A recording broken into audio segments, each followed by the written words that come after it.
Hello, I'm Marilyn Vanderber. Several years ago, I was asked to address a national convention on the general topic of success. And in my remarks, I talked about people whose successes were well known. Walt Disney, Lucille Ball, Alex Haley. But I also mentioned some of the failures and disappointments they had experienced, which most people were unaware of. The purpose was to illustrate that success and failure are a part of everyone's life. A teenage boy came up to me after the meeting and said, "I now realize that failure is a part of everyone's life, but I tried out for the basketball team twice and I didn't make it either time. How many times should I try? When do I know when to quit?" I thought those were important, intelligent questions. Have you had a failure or a major disappointment? Did you try again? Should you try again? There is no one answer.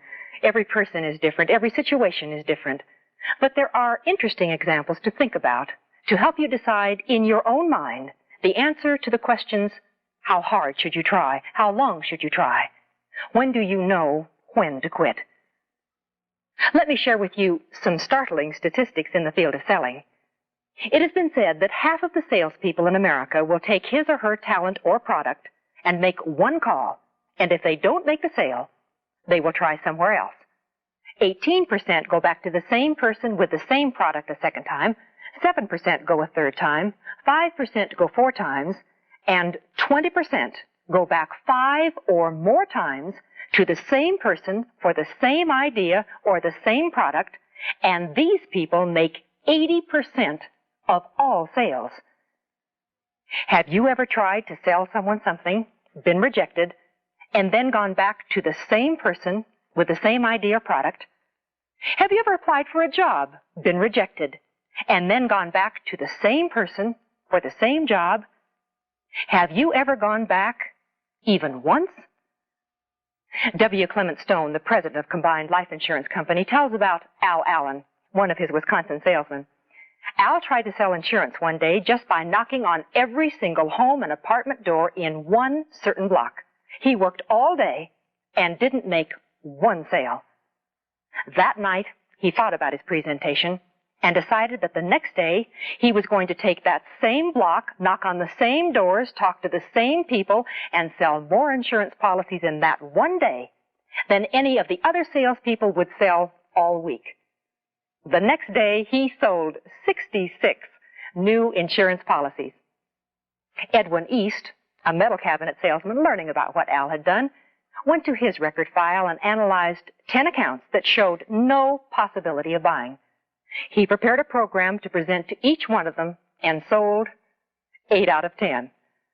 How hard and how long do you try? Roger Horchow has a mail order house, and 11 times a year, customers receive a beautiful 32-page catalog filled with gift selections. Why doesn't he send the catalog just twice a year? Why 11 times a year?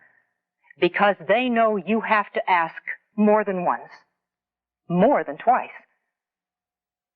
John McPhee wanted to be a staff writer for the New Yorker magazine. He was interviewed 3 times and each time turned down. For 15 years, while doing other jobs, he kept submitting articles. He finally got the job. But he says you have to be willing to hang in there day after day and stay at it. It was what I wanted, and I kept trying for 15 years until I got it. Marlon Brando, superstar. When he wanted to play the role of the Godfather, the producer Al Ruddy said the idea of using Brando got an absolutely violent response at the studio. Did he say, "Well, okay, I tried"?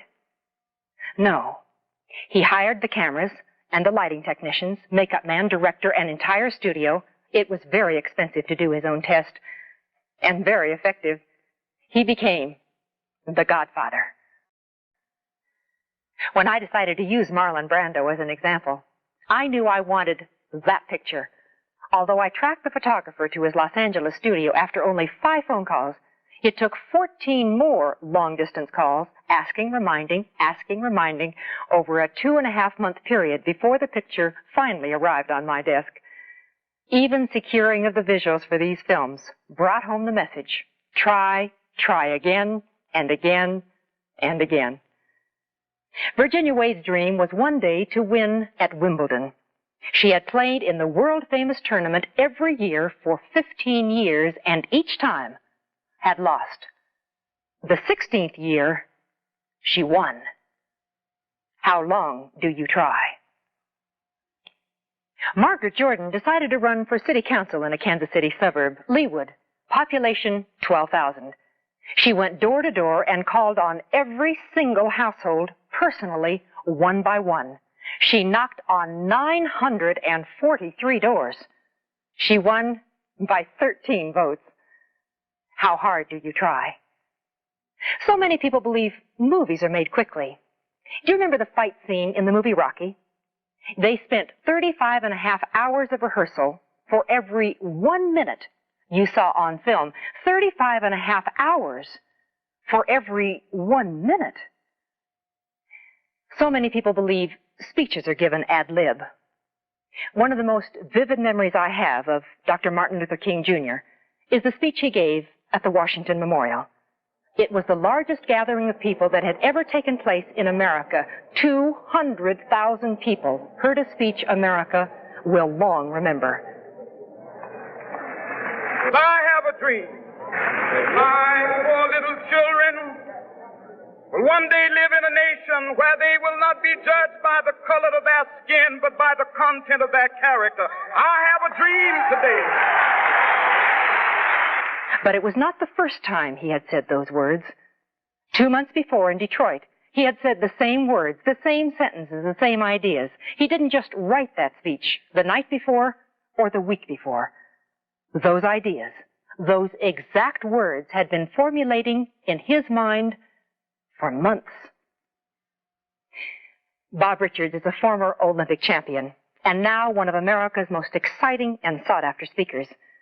One day after addressing a large high school assembly, I heard a student say to him, "I'd give anything in the world if I could speak in public the way you do." And Bob turned to the boy and he said, "If you would really like to be a fine public speaker, then go out, as I did, and give 7,000 speeches." Or how many times have you been asked to write a report for your job or a theme in school? How long and how hard have you tried to find the right ideas, the right words? Ernest Hemingway is one of America's best-known authors. He won the Pulitzer Prize, the Nobel Prize. He wrote For Whom the Bell Tolls, The Old Man and the Sea. Wouldn't you think that by the time he got to the last chapter of Farewell to Arms, the ideas would be coming so quickly he couldn't even get them down on paper fast enough? How many times do you think he rewrote the last chapter to Farewell to Arms? 39 times. Sometimes he would spend an entire morning on one paragraph. When a young writer met the famous author Somerset Maugham, she said, "Sometimes I spend an entire day bogged down on one sentence." And he replied, "My dear young woman, that's the only thing you've said to me that makes me think you may one day be a novelist." Judy Blume wanted to write books for children. The first time she sent a book to the publisher, it came back with a rejection slip. She said, "I went into a closet and cried." She would get as many as 6 rejection slips a week. She would go to bed thinking, "I'll never get anything published," but she'd wake up saying, "I will too." After 2.5 years and 20 books rejected, her book, The One in the Middle is the Green Kangaroo, was accepted. She was so excited, so hysterically happy, that one of her children's friends ran home and said, "Mrs. Blume has gone crazy." Her children's books have sold more than 6 million copies. Are contests easily won? Are the winners lucky? Were they born to be winners? All of us have a lucky break sometime in our lives, but most people who accomplish what they want in life by trying again and again and again. This is even true in the world of pageants. My favorite example involves a girl named Lori. She wanted more than anything else to be Miss Ohio. During her freshman year at Ohio University, she entered the Miss Southern Ohio pageant and won. Won to the Miss Ohio pageant, didn't even place in the final 10. Her sophomore year, she entered the Miss Central Ohio pageant. 143 girls entered. During her talent number, she forgot the words to her song, but she won. Went back to the Miss Ohio pageant, placed in the final 10, but not in the final 5. She said in a letter to me, after losing twice, I felt I wasn't attractive enough and that I just didn't have what it took. But my junior year, when I heard they were having a local pageant on my campus, I just couldn't resist. And so her junior year, she once again entered a local pageant and returned to the Miss Ohio pageant. She placed in the final 10, placed in the final 5. She was only the second runner-up. For the third year in a row in front of her family and friends and everyone she knew, she had lost again. 2 days later, the state pageant official called her on the phone and said, Lori, the judges did not understand the balloting. We have recounted the ballots, and you won. But it's already been publicly announced. There's nothing we can do about it. How unfair. What would you have done if you'd been Lori? Would you have run to the newspaper and said, I'm Miss Ohio, the title and the scholarship money are mine, and embarrassed the girl who had just been crowned? Lori decided to try one more time.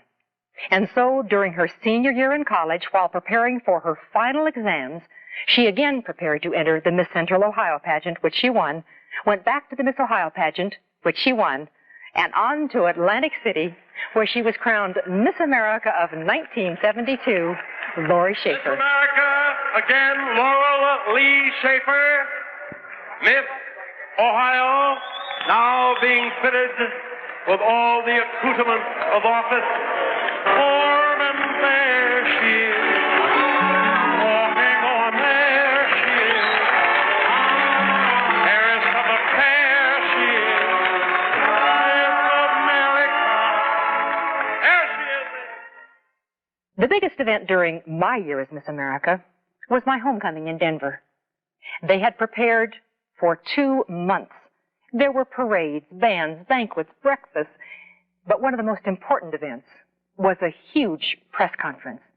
It was held in the ballroom of one of our largest hotels. I was scared to death, and I hoped that it would get off to a good start.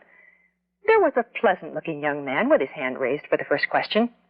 He said, Miss Vandiver, as I recall, last year you were nominated for Queen of Regis College here in Denver. Is that right?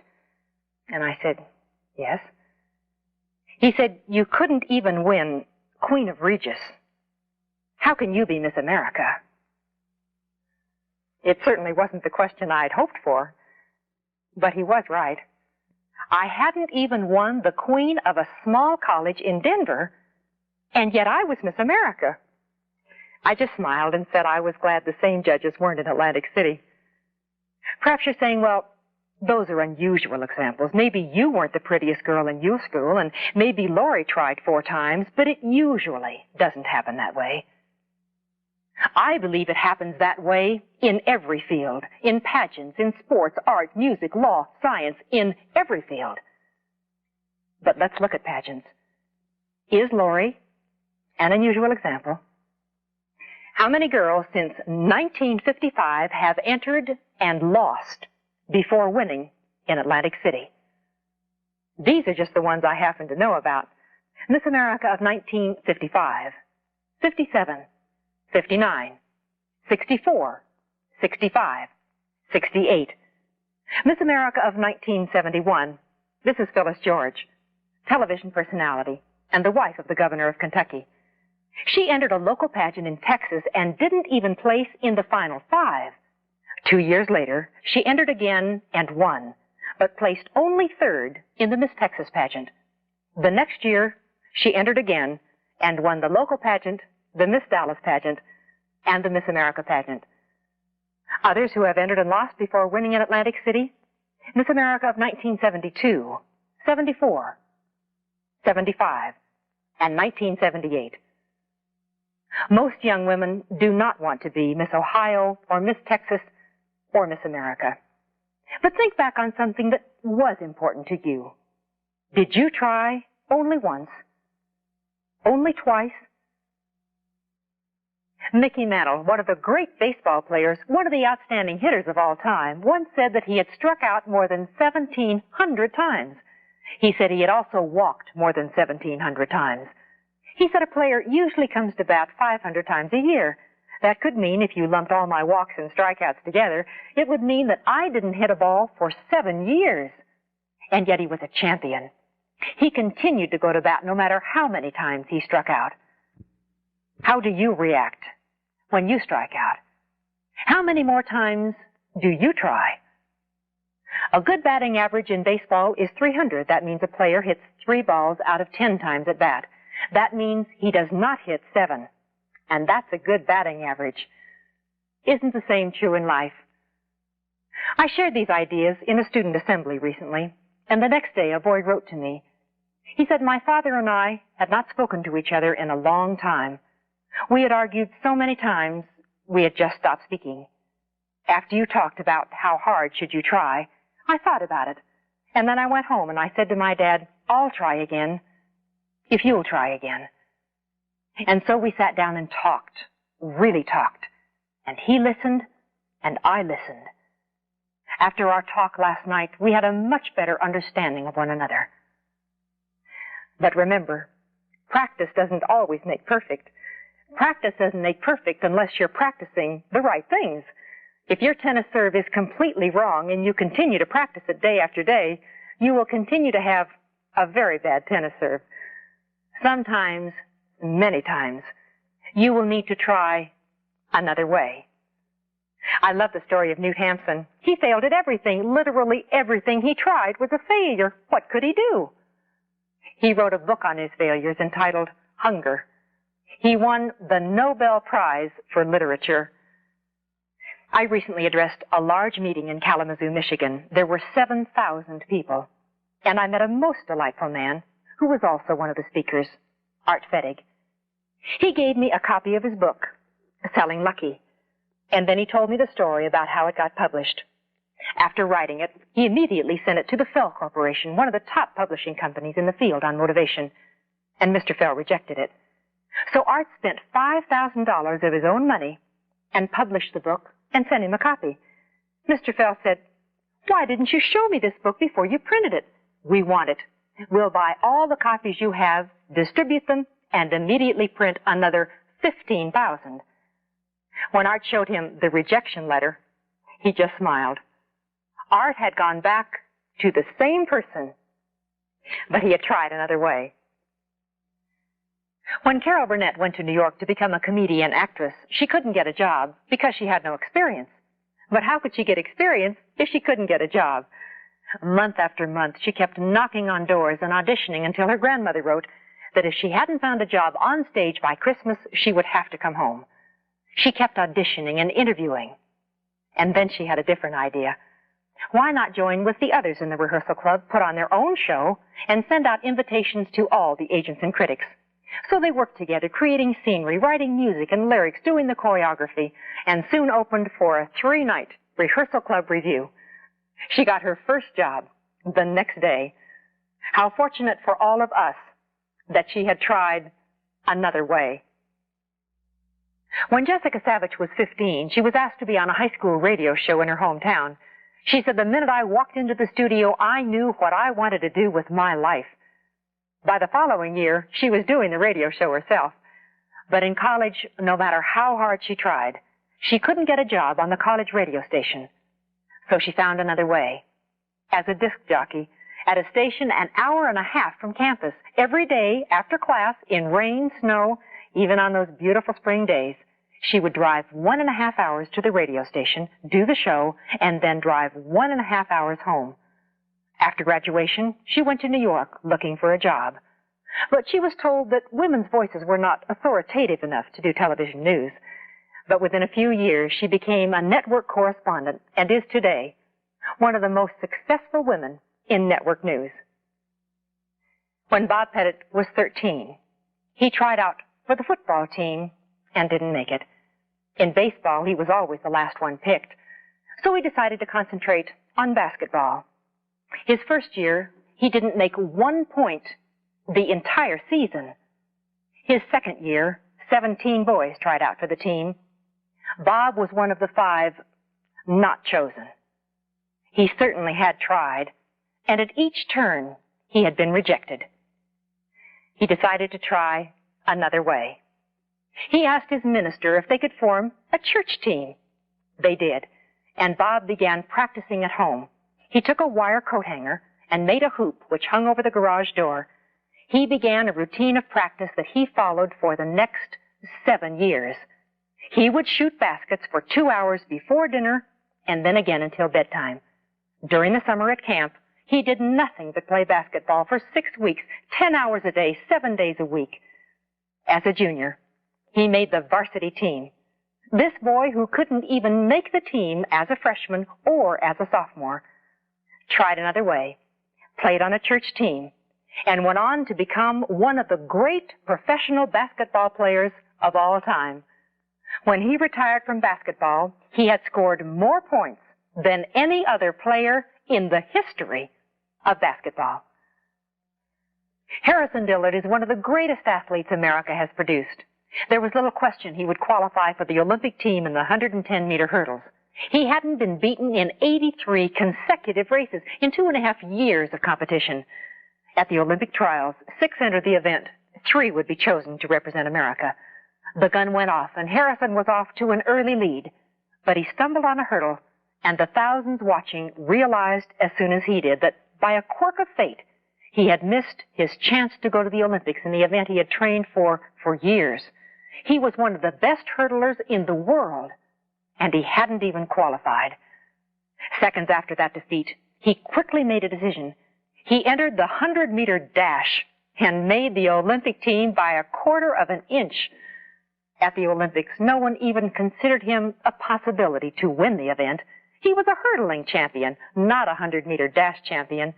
But 100,000 people watched that day as Harrison Dillard did claim the dream of his life, did win his Olympic gold medal.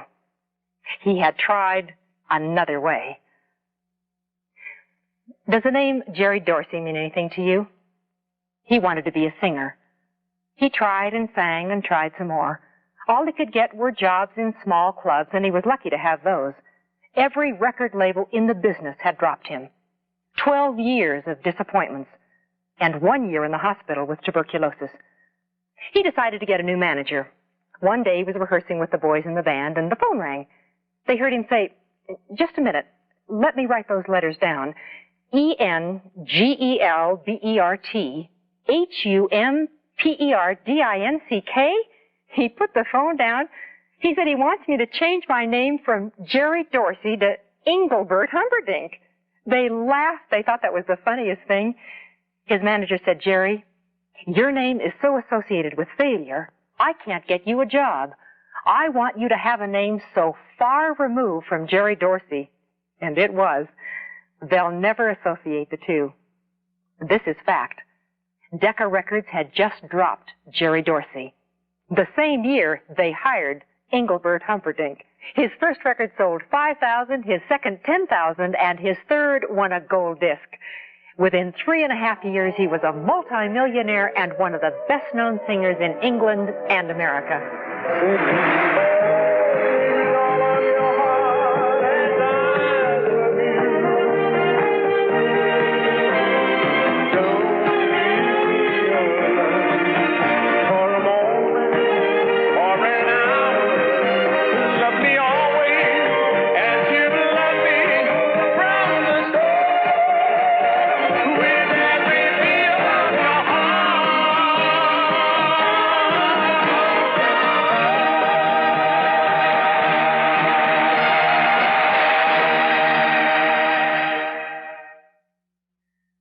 Sometimes you try again. Sometimes you try another way. The next time you think about Sylvester Stallone, or a Laurie Schaefer, or an Ernest Hemingway, think twice before saying, "born to be." And remember, rehearsed the fight scene 35.5 hours for every 1 minute you saw on film, entered the Miss Ohio pageant 4 years in a row, rewrote one chapter 39 times. It's that little bit more. Perhaps it's trying just one more time, one more job interview, one more call to a customer, one more rewrite of the paragraph. Or perhaps it's trying a different way. If you've ever thought about yourself as a failure, remember, you're not alone. Failure and rejection and no's are a part of everyone's life. If you sometimes feel like dropping out of school or society or our world today, just remember you're taking the easy way out. Anyone can quit. A high school girl wrote, "It takes guts to stay involved in life today, to find your way, to find your niche, to find where you fit in this world. It does take courage to stay in and fight it out, who you are, what you want to do, where you belong." I'm sure that sometime, somewhere, there was something you wanted to accomplish, something that was important to you. Whatever it was, if you didn't do it, and others did, think twice before saying, "They're really lucky." Is it luck? Or did they try harder? What do you care about doing? How hard will you try? How long will you try? How many different ways will you try? You are the only one who can answer those questions.